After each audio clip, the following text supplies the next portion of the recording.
di samping cuaca yang kurang bagus seperti ini, saya memang meminimalisir untuk populasi di kandang saya. Terkait dengan penyakit Mas Kirana, Ya. menurut Mas Kirana ini kalau entrok itu pencegahan penyakitnya seperti apa sih Mas Kirana? Terkait dengan penyebaran bibit penyakit yang disebabkan pembelian entrok dari luar kandang atau pasar nih. Ini banyak teman-teman yang mengalami kerugian yang sangat besar. Tidak hanya yang dibeli mati, tetapi menular. Nah, ini pencegahan yang paling mudah dan murah menurut Mas Kirana apa?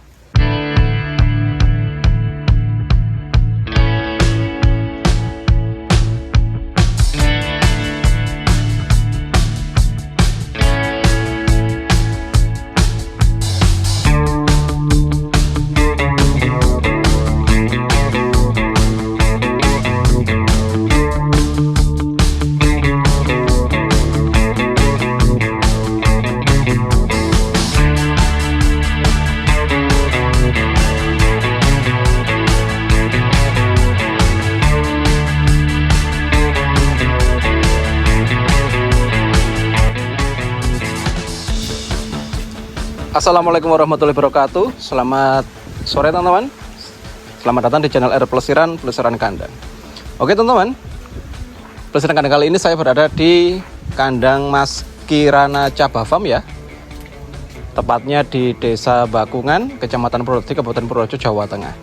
Di sini kita akan coba ya menanyakan terkait dengan beberapa masalah yang dialami oleh teman-teman kita, para peternak muda dan pemula yang kemarin asal-asalan menambah materi kandang dari luar kandang ya, khususnya yang ada di pasar. Dan banyak juga peternak yang mengeluhkan, yang WA ke saya mengeluhkan terkait dengan masalah penyakit. Karena memang cuaca saat ini tidak menentu teman-teman, jadi wajar kalau unggas ya, baik ayam maupun entrok mengalami penurunan kondisi tubuh yang sangat signifikan. Kalau ini kita tidak bisa cermat dalam mengatasinya, ya kita akan rugi ya, karena materi kandang kita kalau yang sudah terkena penyakit susah untuk disembuhkan. Maka dari itu saya coba sowan kandang ya, atau pelesiran kandang ke Mas Kirana Cabah Farm yang sudah lama, lebih dari 10 tahun beternak entrok, sehingga memungkinkan sekali untuk bisa menjabarkan terkait dengan penjagaan dan perawatan entrok sehingga dia tidak mengalami kerugian karena diakibatkan penyakit. Simak informasi selengkapnya hanya di channel R Pelesiran Kandang. Halo Mas Kirana, selamat sore ya. Ya, selamat sore Mas. Bagaimana kabarnya hari ini Mas Kirana? Alhamdulillah sehat. Alhamdulillah sehat. Oke Mas Kirana, mohon maaf sore-sore ini kita datang ya untuk melihat ternakan entrok. Tetapi saya melihat sepi kandang Mas Kirana. Kemana aja entroknya ini? Ya, alhamdulillah untuk kandang saya sendiri nih Mas. Di samping sepi seperti ini karena kan banyak yang menginginkan. Oke, laku dijual gitu ya. Dijual, dan saya lebih mengedepankan untuk kemitra untuk saat ini. Untuk kemitra ya. Oke. Untuk dikarenakan ini juga cuaca seperti ini. Di samping cuaca yang kurang bagus seperti ini, saya memang meminimalisir untuk populasi di kandang saya. Oke. Seperti itu. Oke Mas Kirana, yang tersisa berarti ini ada berapa ekor Mas Kirana? Yang tersisa ini tinggal berapa ekor ya? Kisaran ada 9-an ekor Pak ya. Yang dewasa itu jenisnya apa Mas Kirana? Itu jumbo leher panjang. Oke, usia berapa itu? Itu usia ada yang sudah 8 bulan, sudah ada yang 1 tahun. Oke, intinya siap produksi ya? Siap produksi. Untuk yang kecil-kecil tadi itu ada yang besar banget, ini di usia berapa Mas Kirana? Itu usia 3 bulan Mas. 3 bulan ya? 3 bulan. Sebesar itu teman-teman? 3 bulan seperti itu? Hanya seperti itu, tapi bagi saya itu kurang. Oh kurang optimal? Kurang optimal. Di sisi mana kurang optimal? Panjangnya kah atau panjangnya ya? Panjangnya berapa Mas Kirana? Itu cuma 91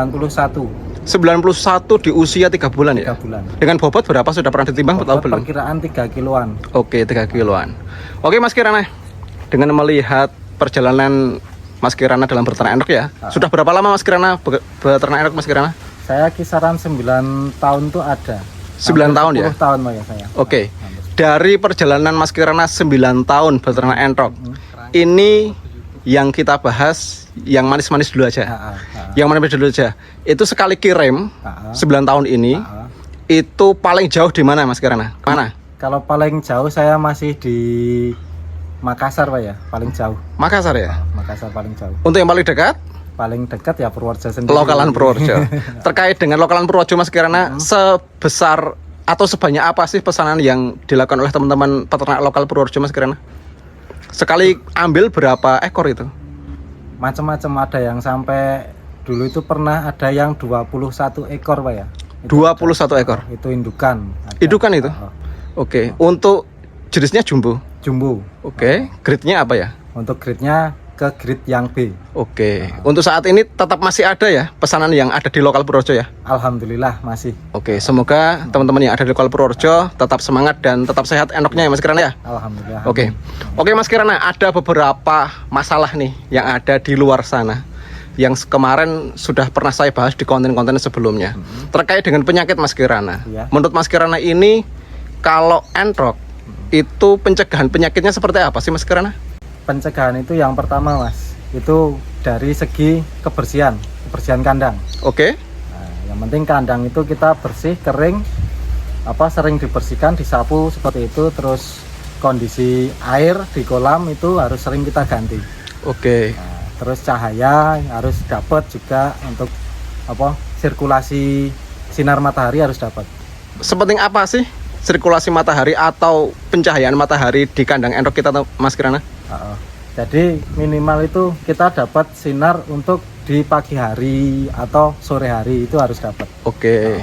Mungkin untuk tidak lembab ya gitu ya. Biar tidak lembab untuk tempatnya. Untuk lantainya ya. Lantainya. Terlebih yang lantai tanah ya Mas Kirana ya. Untuk lantai tanah. Oke. Oke Mas Kirana, terkait dengan penyebaran bibit penyakit yang disebabkan pembelian entrok dari luar kandang atau pasar nih. Ini banyak teman-teman yang mengalami kerugian yang sangat besar.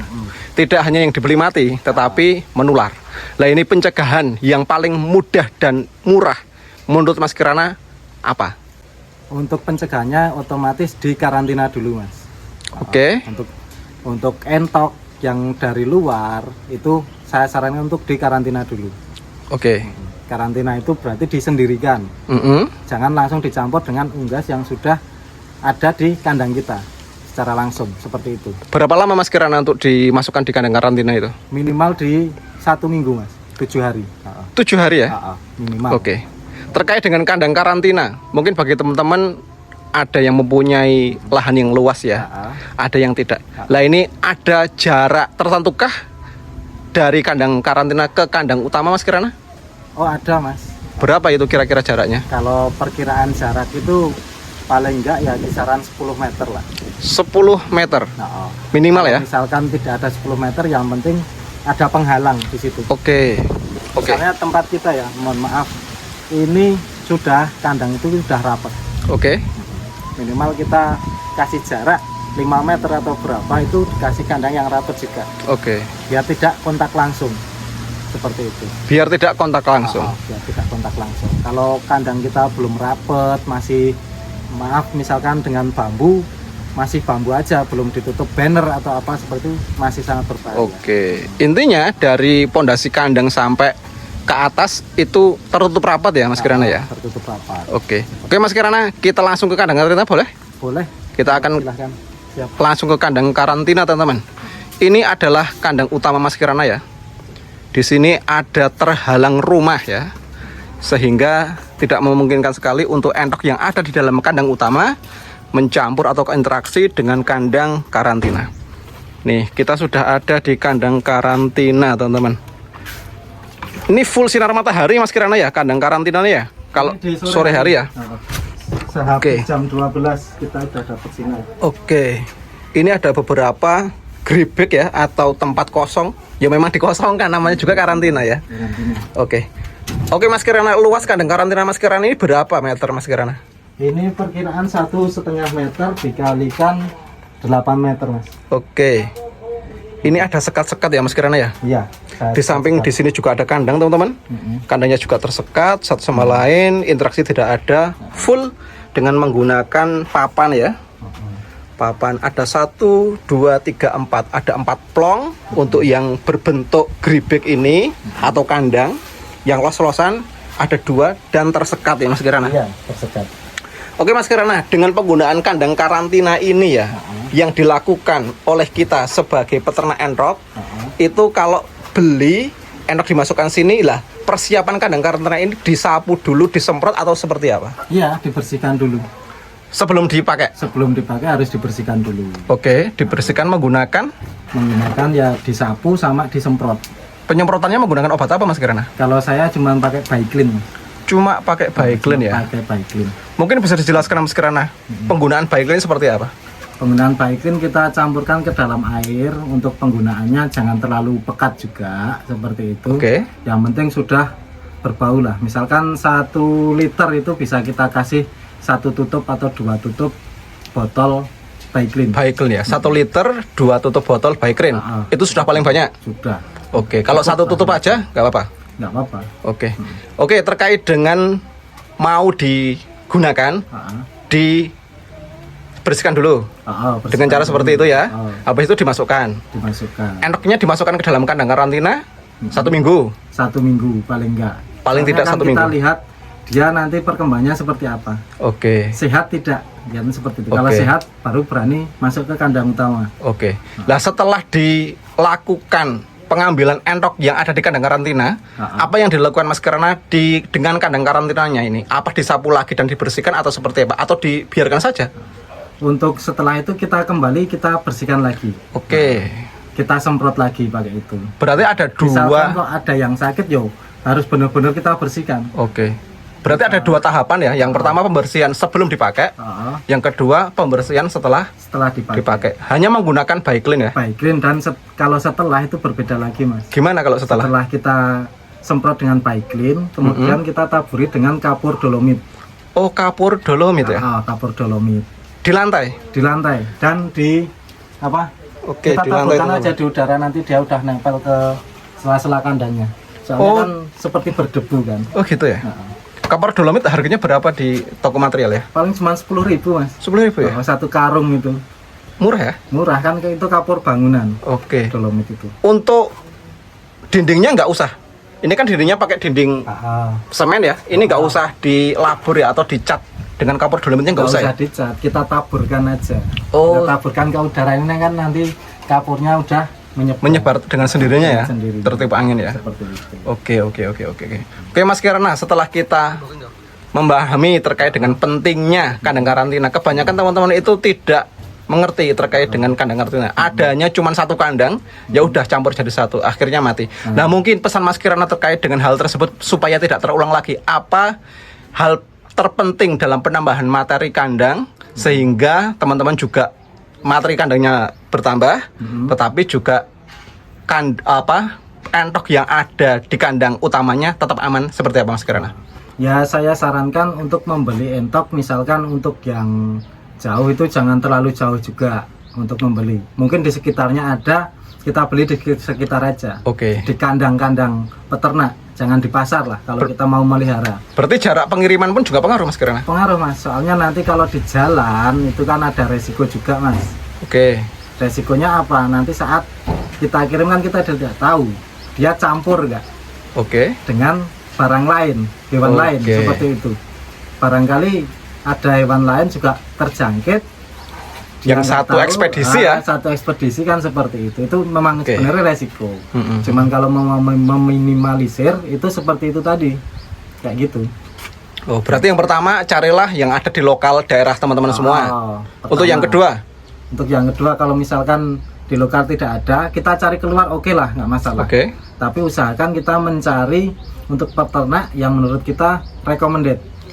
Seperti itu. Kita percaya, kita yakin. Dari segi perawatannya mungkin ya? Dari segi perawatan, terus pakan, ya kita harus lebih cerdas juga lah, memilih calon yang kita mau ambil gitu, calon penjual. Terkait dengan ekspedisi Mas Kirana, kadang kita membeli dari luar daerah nih, datang langsung kita kasih air minum atau langsung kasih makan, tahu-tahu lemes. Ini seperti apa Mas Kirana? Apakah hal itu sudah betul ketika barang datang langsung dikasih air minum atau seperti apa? Enggak Mas, jadi konsepnya gini, saat barang itu datang dia kondisi pasti stres dalam perjalanan. Itu alangkah baiknya begitu datang jangan dikasih minum atau makan. Biarkan dia berpuasa selama setengah sampai 1 jam dulu, baru setelah itu kita berikan langsung pakan. Biarpun kadang juga ada yang langsung dikasih nggak apa-apa nih mas. Nah, namanya juga kita meminimalisir kan, ada prosedurnya seperti itu. Oke Mas Kirana, makasih ya atas pengalamannya ya. Oke Mas, siap. Semoga Sama-sama. tetap sehat dan bisa dipahami oleh teman-teman yang ada di luar sana. Tidak sembarangan teman-teman ketika kita mau menambah materi kandang. Itu adalah cara mudah dan murah ya untuk menjaga ternakan enrok kita supaya tetap sehat walaupun kita menambah materi kandang. Salah satunya adalah adanya kandang karantina seperti di tempat Mas Kirana ini. Kandang karantinanya bagus teman-teman, panjang dan lebar ya. Ini cukup untuk langsung membeli sekitar 30 ekor indukan enrok, sehingga di sini enroknya bisa terlihat keadaan yang sebenarnya, apakah sudah siap untuk dimasukkan ke kandang utama atau belum. Semoga ini bisa menjadi pemahaman bagi teman-teman semua ya, dan tidak terulang lagi, tidak ada cerita lagi ketika kita membeli enrok dan enrok kita malah mati semua di kandang utama. Sampai jumpa di video selanjutnya hanya di channel Plesiran Kandang.